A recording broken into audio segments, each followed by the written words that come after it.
Шетелдіктерге және азаматтығы жоқ адамдарға Қазақстан Республикасында уақытша тұруға рұқсат беру қызметін алу үшін пайдаланушы, шақырушы тұлға e-gov.kz порталында келесі сілтеме бойынша өту керек. Басты бет азаматтарға, азаматтық миграция және миграция, шетел азаматтарына Қазақстан Республикасына кіру және азаматтығы. Шетелдіктер мен азаматтығы жоқ адамдарға Қазақстан Республикасында уақытша тұруға рұқсат беру. Бұдан кейін порталда авторизациядан өтіп, қызметке онлайн тапсырыс беру батырмасы бойынша өту қажет.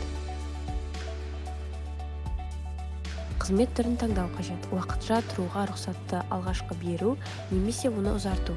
Кім өтінім беретініне байланысты келу мақсаты.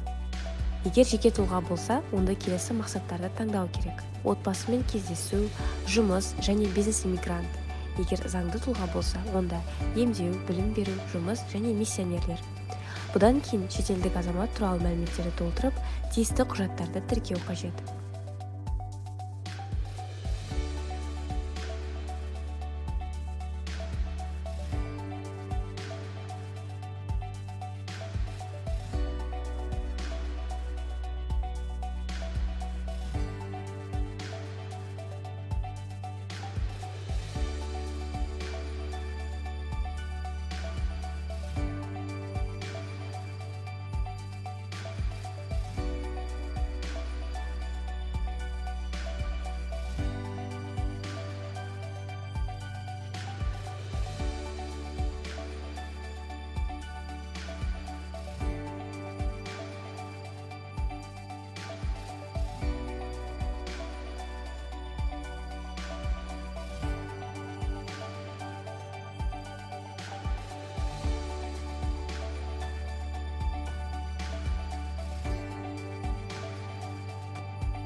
Электронды цифрлық қолтаңба көмегімен немесе SMS пароль арқылы сұрау салуға қол қою керек.